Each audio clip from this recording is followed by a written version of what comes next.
the morning. It is the morning of the Pikes Peak race.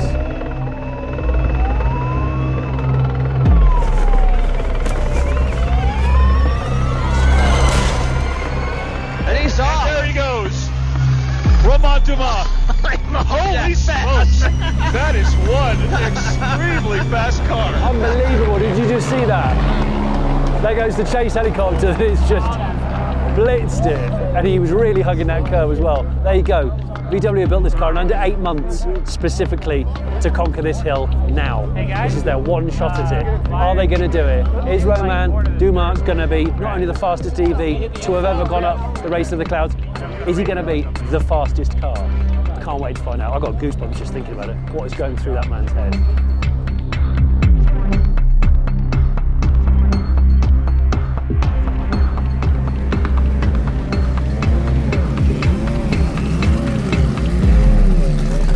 Top of the morning to you, literally the top, because we are on the side of one of America's highest peaks. This is called Pikes Peak, about an hour and a half south of Denver in Colorado. And this is the home to America's second oldest motorsport. The start line of this ancient hill climb is at 9,000 feet above sea level. The finish line is over 14,000 feet above sea level. This is a massive challenge for man and machine. Why are we here? Well, Fully Charged is here because in recent time, the cars and the bikes competing in here at the uppermost level are actually electric.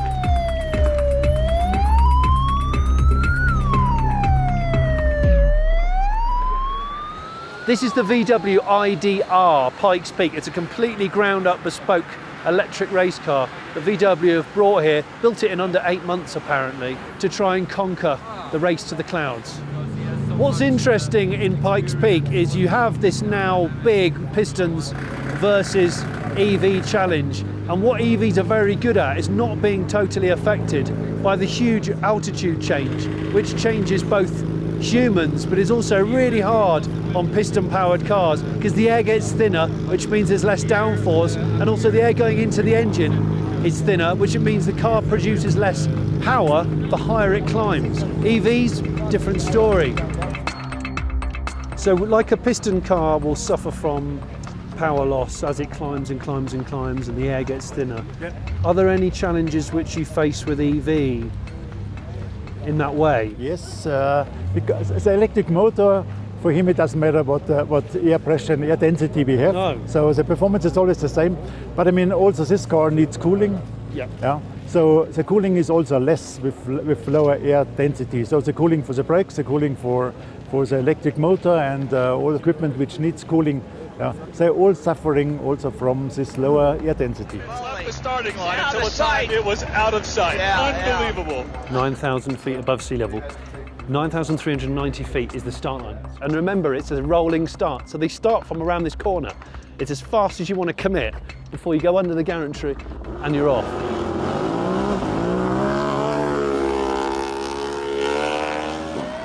I've just discovered the reason why the siren's going off is because it's warning us that the VW I.D R is going to be moving out and doing its practice run shortly.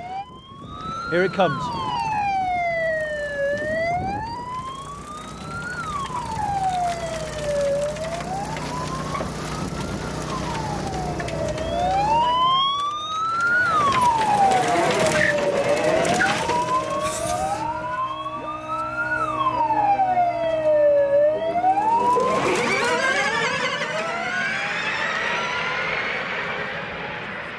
Did you just see that? It's insane. I've seen it twice this morning already and it doesn't get any less remarkable. It just goes.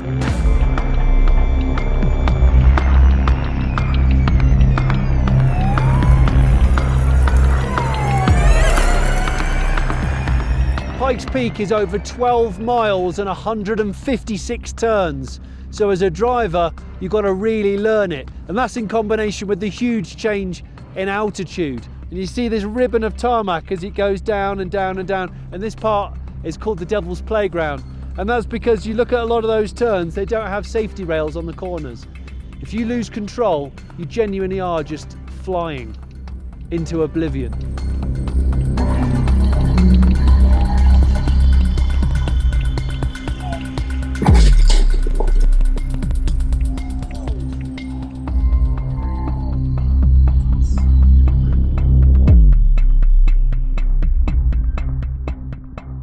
straight into the horseshoes, engineer's corner, 10,000 feet of elevation. And that's the thing, this has come about quite quickly. 7 months is not a lot of time. Yes. 7 months is a very short time to develop a complete new race car and also a different concept, because we never developed, let's say, an electric car.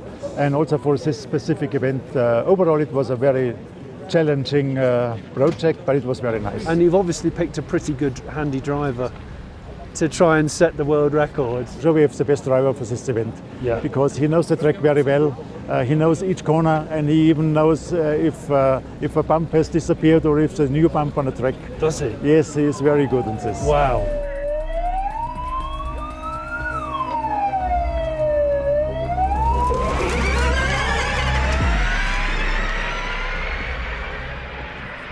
Roman, this is exciting, isn't it?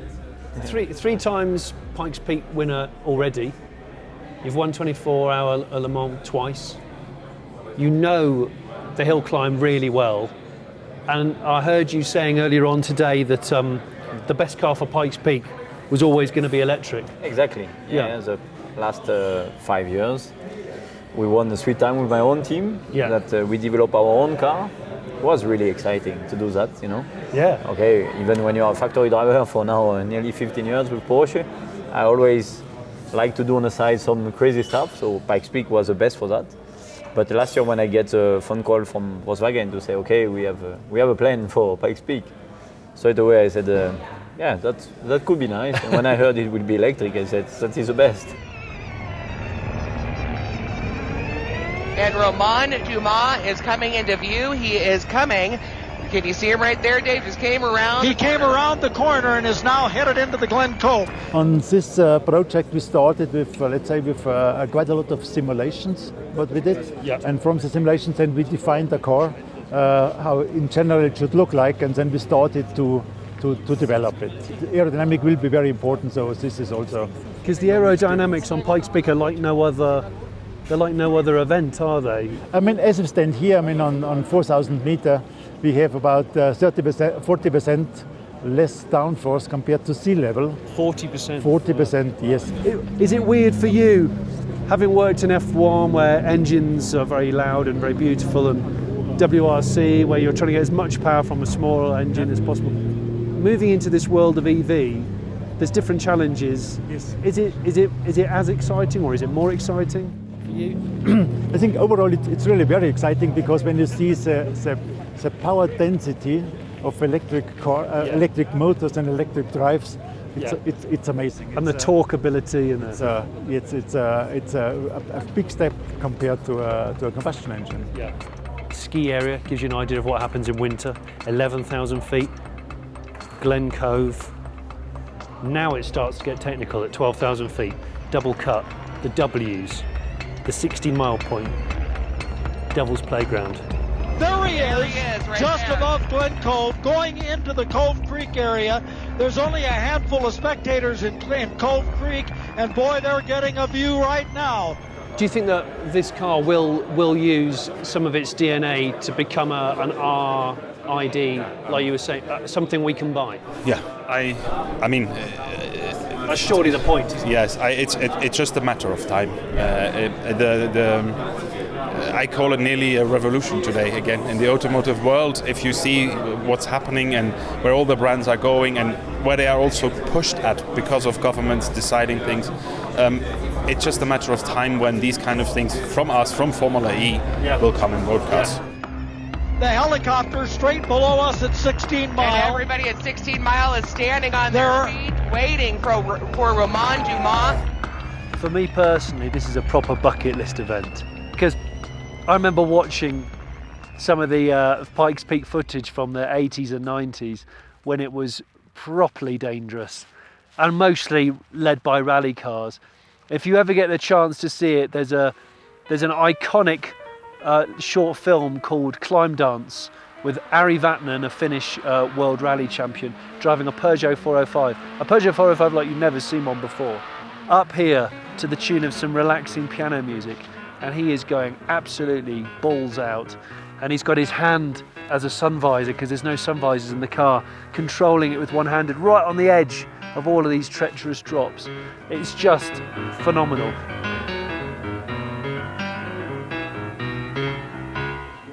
This is a literal bar graph of all of the fastest times that have ever happened at the Pikes Peak Hill Climb, starting here in 1916. Then you're straight into World War I. The black poles signify no racing happened. World War I, World War II here.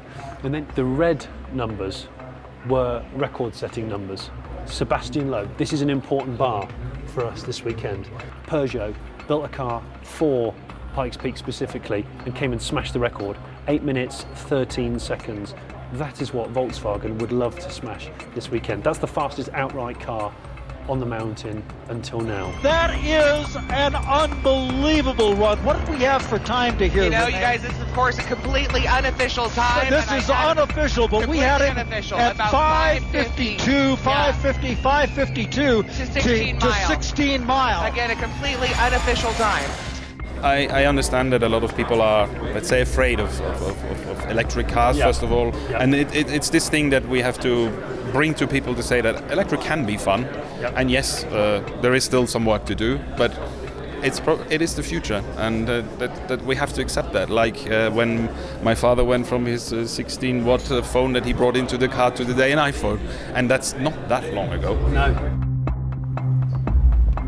What's fascinating for me is Pikes Peak has had electric cars and motorbikes in it now for maybe 10 years, but it wasn't one of those sports which actively encouraged EVs per se. What it was people thought about how to get from the bottom of the hill to the top of the hill the fastest, and they knew that combustion engines are heavily affected by that change in altitude and the air getting thinner and it becoming more draining on power.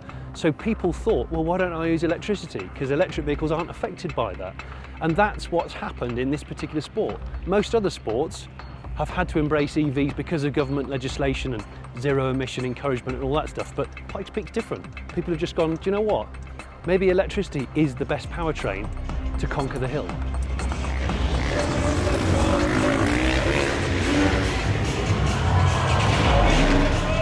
He is really flying. This is 16 mile. The summit's about 18 and a half, 19 when you get there. And so there's a couple of miles. There's another long straightaway up there and a couple of nasty turns. Heisey's turn just below the summit. I've just picked up the running order on a lovely little sheet of paper, and as you saw from just in there, all the runners and riders are just written down on with felt tip pen on a whiteboard, and it's wonderfully grassroots, this event, despite the fact it's very well organised. You have pros turning up like Volkswagen, but you also have guys who are just self-funding it, who do it every year, and they all talk to one another. There's a real camaraderie, and I think that's because it is so risky. That's the thing about this event. There's a lot of risk being carried, regardless of how much money you're throwing at your car or your bike.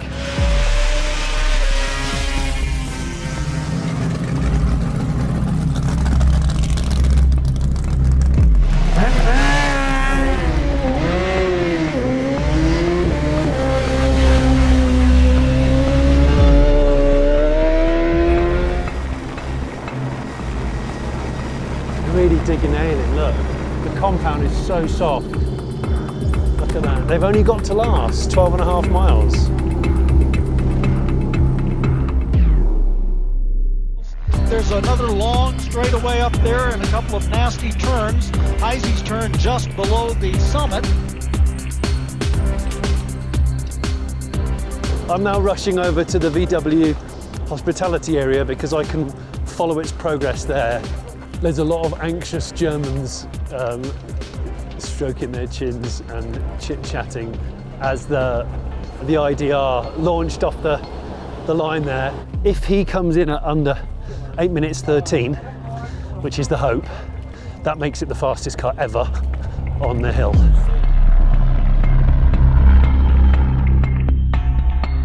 And of course, the elevation means piston engines are starting to get tired. It also means that humans are starting to get affected. And then 14,115 feet, the finish line. That is 19.99 kilometers, 12 and a little bit miles. Remember, you get one shot at every corner. It could be a record run. Really can't. There's a couple of miles between us and the summit of Pikes Peak. This is 16 miles. The summit's about 18 and a half, 19 when you get there.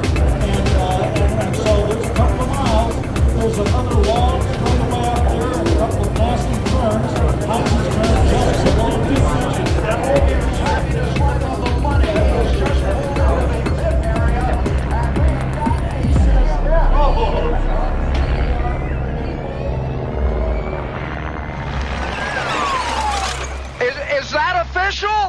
He broke the 8-minute mark.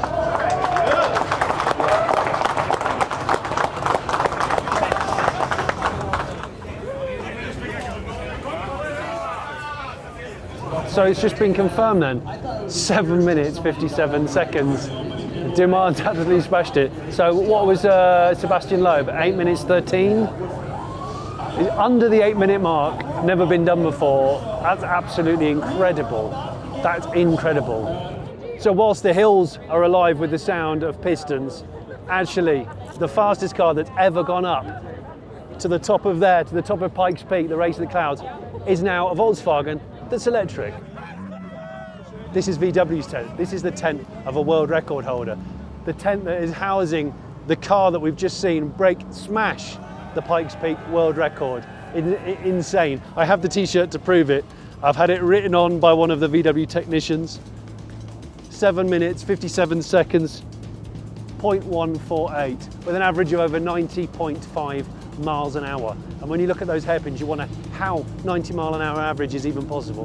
Thank you for watching. If you have been, my name's Jonny Smith. This is Pikes Peak. Well done, Volkswagen.